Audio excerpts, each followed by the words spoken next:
Goeiemôre almal hier op die vakansiedag. Ek hoop dit gaan goed met julle almal. Ek het vandag 'n baie interessante boodskap, 'n baie belangrike boodskap. Dit is iets wat die Heilige Gees hier oor die Paastyd alreeds vir my uitgewys het. En gewoonlik as die Heilige Gees iets so duidelik uitwys, dan is dit 'n woord vir nou, vir my en vir jou. So ek wil hê jy moet luister tot die einde. Hy gaan so 'n bietjie langer wees as normaal, maar luister, dis die moeite werd en dit is regtig baie belangrik. Kom ons kyk, is daar 1 Korintiërs 10, wil ek gou vir ons lees. Daar staan, dit gaan oor wat Israel, die volk Israel, wat hulle gedoen het daar toe hulle in die woestyn was en dit nou hier is 'n waarskuwing vir ons. Want ek gaan nou daarby uitkom. Kom ons lees eers gou hier vers 6 en 7. Daar staan: hierdie dinge was voorbeelde van ons, dit wat hulle nou gedoen het in die woestyn, die volk Israel. Dat ons nie begeerig moet wees in slegte dinge soos hulle begeerig was nie. En weet, hier kom die eerste een belangrike ding. Hier's 2 belangrike goed wat die Heilige Gees my uitgewys het. Die eerste ding: wees ook nie afgode dienaars, soos sommige van hulle was nie. So die eerste ding wat die Heilige Gees ons waarsku oor is afgode, idols, soos hulle in Engels van praat. Dan sê hy hierso, een van die idols in vandag se dae, wat so baie mense 'n afgod van maak en hulle weet dit nie eers nie. Nou, dit staan hierso in vers 7, die volk het gaan sit om te eet en te drink. So met ander woorde, die eerste afgod wat hiervan praat is kos. Nou in vandag se dae, moenie dink jy moet so lyk soos 'n seekoei lyk, dan het jy kos as 'n afgod nie. Glad nie. Enige iemand kan kos 'n afgod maak. En dit is wanneer jy, kom ek gaan 2 voorbeelde noem, want om uit te vind hoe of jy 'n afgod het. Een is wat ek persoonlik ervaar het en een is hoe 'n prediker eendag dit genoem het. Wat ek het my persoonlike lewe ervaar het is dat toe ek nou deur 'n moeilike tyd gegaan het, soos julle nou al weet, het ek in 'n stadium, as ek so, soos hulle in Engels sal sê, as ek down in die dumps was, dan het ek 'n chocolate geëet. Dan voel ek bietjie beter. Al het ek gaan bid en alles, het ek na die chocolate toe gegaan, na die suiker om my te laat beter voel. So met ander woorde, ek het 'n afgod van suiker gemaak, van chocolates. En so kan jy van kos maak. So is daar baie dinge, soos daar TV, social media, online shopping, ek noem dit. So, maar ek wil nou spesifiek praat oor die kos en goeders, dit wat jy eet en drink, vir 'n afgod. So, daarna het ek dit besef, ek het dit begin besef, dis wat ek doen en dis verkeerd. So as jy sleg voel en jy's down, wat doen jy dan? Wat is die eerste ding wat jy doen om jou beter te laat voel? En dis gewoonlik 'n afgod. 'n tweede manier is wat 'n ander prediker wat ek by gehoor het, hy het gesê dat wanneer jy bid en skielik kry jy net hierdie begeerte, jy wil gaan TV kyk, of jy wil gou daai program gaan kyk op die TV, dan is TV 'n afgod. Of jy bid en jy voel, ja wag, ek wil gou ietsie gaan eet, net dan sal ek kom verder bid, dan is kos 'n afgod. So dis 2 maniere hoe jy kan uitvind wat is 'n afgod in jou lewe en dan van dit ontslaa raak. Miskien kan ek 'n derde een noem wat ek ook al ervaar het, is dat daar was 'n tyd as ek gebid het en ek het 'n oorwinning gekry of iets, of daar het 'n verandering in die gees plaasgevind en ek voel net vry en ek voel gelukkig. Dan het ek in 'n stadium het ek gevoel, ja, ek voel nou goed, ek voel nou lekker, kom ek gaan sit en kyk bietjie TV. Dan is TV afgod. So, dis baie belangrik, want 'n afgod wil nie hê jy moet 'n ander iemand dien nie. 'n Afgod wil hê jy moet net hom dien. So, afgod is die eerste ding wat ek dan oor wil praat.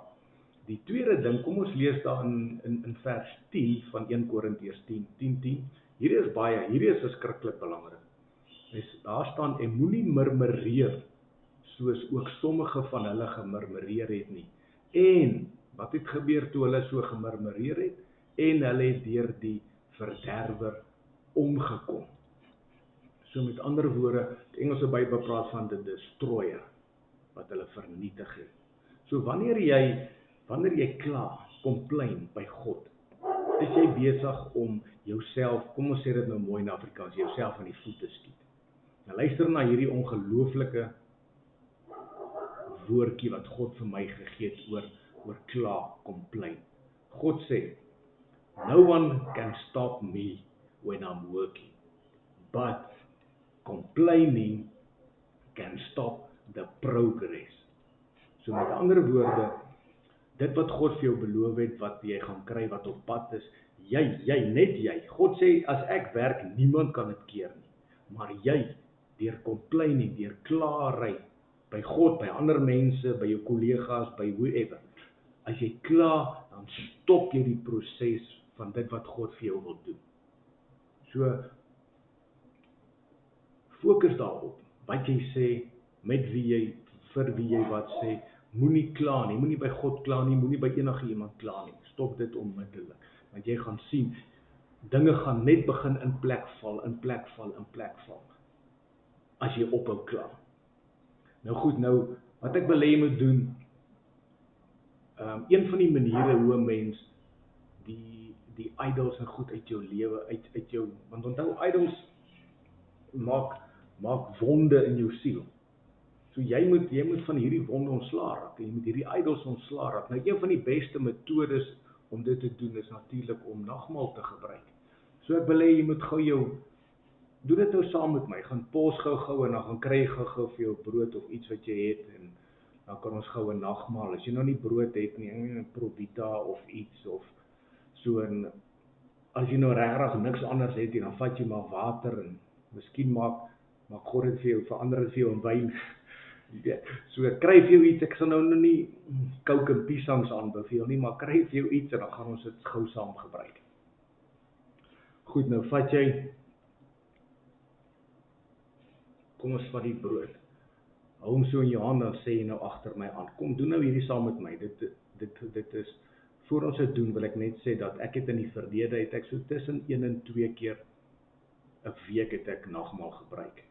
Maar van die begin van hierdie jaar, so ons is nou in die 5de maand, gebruik ek elke dag nagmaal. Elke dag. Want ek maak seker dat die wonde my siel wat genees bly. Dat daar nie nuwe goed inkom nie. So vat hierdie en dan sê jy nou agter my aan.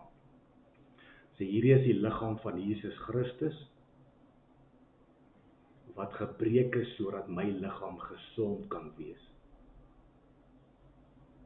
En soos ek die liggaam nou eet, ontvang ek totale genesing van alle siektes in my liggaam.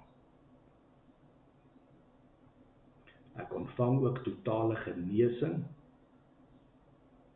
van alle wonde, idols en evil altars in my siel. Hierdie is die bread of life. En soos ek die bread of life eet, ontvang ek life en immortality van Jesus Christus. Goed, kom ons eet.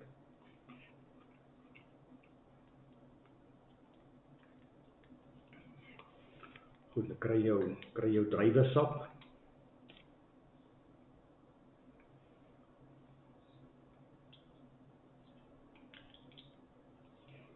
Goed, sê hierdie is die bloed van Jesus. Soos ek die bloed drink, ontvang ek al die beloftes van die Nuwe Testament vir my. Ek ontvang ook 'n verdere totale genesing van alle wonde, idols en evil altars in my siel, in Jesus naam.